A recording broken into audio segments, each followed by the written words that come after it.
खबर आई, ईरान से खबर आई, ईरान से खबर आई। अस्सलामुअलैकुम दोस्तों, ऐसा लग रहा है कि बस कुछ दिनों की बात है और मिडिल ईस्ट का पूरा नक्शा बदल के रह जाएगा। जैसा कि हम सभी जानते हैं, इसराइल और ईरान की जंग चल रही है और इस जंग के दरमियान में डोनाल्ड ट्रंप की वाइल्ड कार्ड एंट्री हो चुकी है। अभी कुछ देर पहले ईरान के सुप्रीम लीडर को डोनाल्ड ट्रंप की जानिब से खुलेआम धमकी दे दी गई है। ईरान के जो सुप्रीम लीडर है अली खमेनी के बारे में ट्रंप ने कहा है कि नाम निहाद जो लीडर है ईरान के सुप्रीम लीडर, वो कहाँ छुपे हुए है, कहाँ हाइड कर रहे हैं, ये हमें पता है और अली खमेनी को कत्ल करना हमारे लिए बहुत ही आसान है, लेकिन अली खमेनी की जान हम बख्श रहे हैं अभी के लिए। और रीजन भी ट्रंप की जानिब से बताया गया है कि क्यों कत्ल नहीं कर रहे। इससे क्या होगा कि मिसाइल्स मारे जाएंगे ईरान की जानिब से, जिससे काफी सारे सिविलियंस मरेंगे और अमेरिकन सोल्जर्स भी। डोनाल्ड ट्रंप G7 की मीटिंग अटेंड करने के लिए गए थे। ये G7 की मीटिंग का वीडियो है, यहाँ पे आप देख सकते हैं। लेकिन जैसे ही मीटिंग करे डोनाल्ड ट्रंप पहली फुर्सत में अमेरिका के लिए वापस रवाना हो गए और खुलेआम ईरान को धमकी दे दी गई है। यही नहीं, कल रात को डोनाल्ड ट्रंप का जो ट्वीट आया है वो सुन के आप हैरान हो जाएंगे। रात के 3 बज रहे थे तेहरान के अंदर। ट्रंप ने एक पोस्ट में कहा कि ईरान को डील साइन कर लेना चाहिए था, मैंने उनसे पहले ही बोला था कि न्यूक्लियर डील को साइन कर लो, लेकिन क्या शर्म की बात है, क्या इंसानी जान का नुकसान होने वाला है। और उन्होंने कहा कि ईरान कभी भी न्यूक्लियर वेपन नहीं पा सकता और इस बात को मैं हमेशा दोहराता हूँ। और साथ ही साथ ट्रंप ने यह कह दिया कि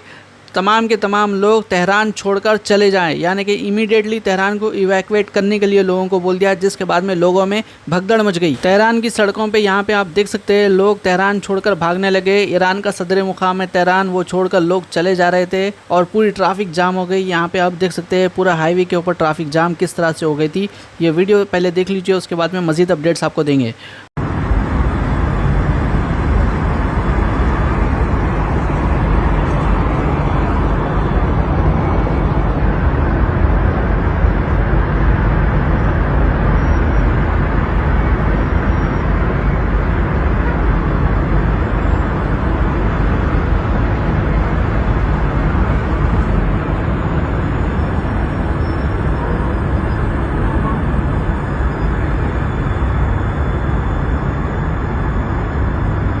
और आज दोबारा इसराइल की जानिब से लगातार ईरान के कई मुकामात को निशाना बनाया गया। ईरान को खुद अपने लोग धोखा दे रहे हैं, यानी कि ईरान की आर्मी के अंदर बैठे हुए लोग, कुछ लोग जो है ऐसे लोग हैं जो जासूसी कर रहे हैं इसराइल के वास्ते। ईरान इतना बड़ा मुल्क है, लेकिन किस तरह से उसे तबाह कर दिया गया उसकी स्टोरी आप सुनिए। ईरान और इसराइल का इतना बड़ा फासला है। ईरान के अंदर जो फाइटर जेट्स है वो इतने केपेबल नहीं है कि ईरान से उड़ के जाए इसराइल पे हमला करके फिर वापस आ सके। ये ईरान की सब में बड़ी कमजोरी है। 1500 किलोमीटर का डिस्टेंस है, रास्ते में उसको फ्यूल डलाना रहता, तो वो फ्यूल डलाने के वास्ते दूसरी कौन सी भी कंट्री ईरान को सपोर्ट नहीं करती, क्योंकि जो जॉर्डन है वो भी कहीं ना कहीं इसराइल का साथ दे रहा है। और जॉर्डन की एयर स्पेस में वो घुसेगा जैसे ही ईरान का फाइटर जेट, तो जॉर्डन ही पहले उड़ा देगा इसराइल से पहले। वहीं दूसरी जानिब इसराइल के जहां तक फाइटर जेट्स की बात है, अरब कंट्रीज की एयर स्पेस में ये रिफ्यूलिंग करा रहा है, यानी कि हवा में ही दूसरा प्लेन आके इसके अंदर जो ईंधन होता है वो डाल के जा रहा है। अब ईरान के पास सिर्फ एक ऑप्शन बचता है, वो है ईरान के बैलिस्टिक मिसाइल, जिसके ऊपर ईरान को नाज था, लेकिन इसकी भी कमर कहीं ना कहीं इसराइल की जानिब से तोड़ दी गई है। किस तरह से ये नुकसान पहुंचा है यहाँ पे आपको नंबर्स के साथ डेटा मिल जाएगा। पहले दिन ईरान की जानिब से 200 मिसाइलें दाखिल गई, दूसरे दिन ये आंकड़ा देखिए आधा हो गया, 100 मिसाइल्स हो गए, उसके बाद में और कम हो गए, 75 मिसाइल्स हो गए और 16 जून को तो ये आंकड़ा इतना गिर गया। यहाँ पे आप देख सकते हैं सिर्फ 30 मिसाइलें ईरान की जानिब से दाखिल गई हैं। ये इतना आंकड़ा अचानक से क्यों गिर गया, इसका रीज़न है ईरान की आर्मी के अंदर ये ईरान के कुछ लोग जासूसी कर रहे हैं, मोसाद के एजेंट्स बन गए हैं। वो लोग क्या कर रहे हैं, जहाँ से लॉन्च पैड है,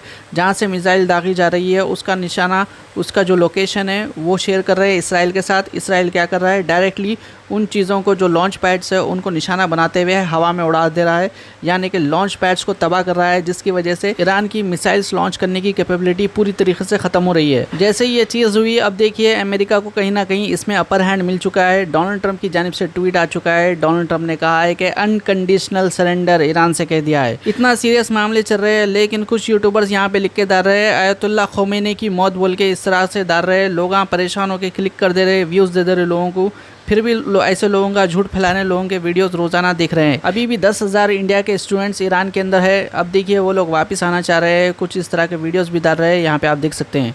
प्लीज इंडियन गवर्नमेंट से अपील है कि वो प्लीज रिस्पॉन्ड करें और हमारे लिए शेल्टर का इंतजाम करें, हमारे लिए इवैक्यूएशन के लिए इंतजाम करें, ट्रांसपोर्ट का इंतजाम करें और तुर्की या अजरबैजान जहां से भी हमें निकालने की पॉसिबिलिटी हो वहां से हमें वीजा अगर लगता है तो प्लीज वो भी हमें प्रोवाइड करें, जिससे कि हम अच्छे से यहाँ से निकल जाए, तुर्की या अजरबैजान कहीं से भी, क्योंकि एयर स्पेस वर्क नहीं कर रहा है और उसी पे टारगेट किया गया है।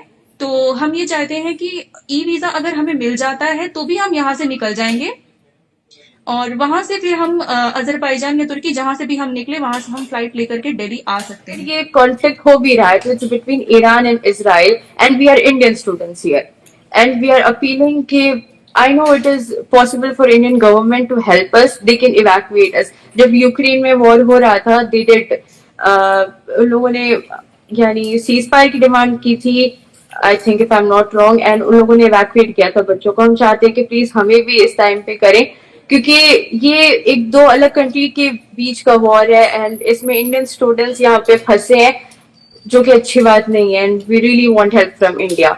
ये तेहरान का आज का दिन का वीडियो है। अभी भी तेहरान के ऊपर लगातार बॉम्बिंग हो रही है। वो बॉम्बिंग के वीडियोस हम आपको दिखा नहीं सक रहे क्योंकि यूट्यूब के पॉलिसी इजाज़त नहीं दे रहे, इसी वजह से वो वीडियो का पार्ट हम आपको नहीं दिखा सकते। लेकिन ये बात आपको याद रहे कि ईरान का जो सदर मुकाम है तेहरान, वहाँ पर लगातार अभी बॉम्बिंग हो रही है। और यही नहीं, यूएस वाले क्या कर रहे हैं, अपने फाइटर जेट्स भी अभी भेज रहे हैं। फॉक्स न्यूज़ की जानिब से ये बताया गया है कि यूएस अपने फाइटर जेट्स को ईरान मिडिल ईस्ट में भेज रहा है। ये नहीं कहा गया कि ईरान के ऊपर अटैक करेगा, ये करेगा, वो करेगा। अभी जो खबर निकल के सामने जो आ रही है, ये फॉक्स न्यूज़ की जानिब से बताया गया है कि यूएस अपने फाइटर जेट्स भेज रहा है मिडिल ईस्ट की जानिब। ये भी नहीं कहा गया है कि ईरान पे अटैक करेंगे वो या फिर नहीं करेंगे। ये डिटेल्स अभी किसी को भी पब्लिक में डिस्क्लोज नहीं की गई है। वहीं दूसरी जानिब यहाँ पे आप एयर स्पेस देख सकते हैं। ईरान की सभी फ्लाइट सभी Israel, Iran, Iraq, Syria, Jordan, Lebanon छोड़ के दूसरे कंट्रीज से रवाना हो रही है।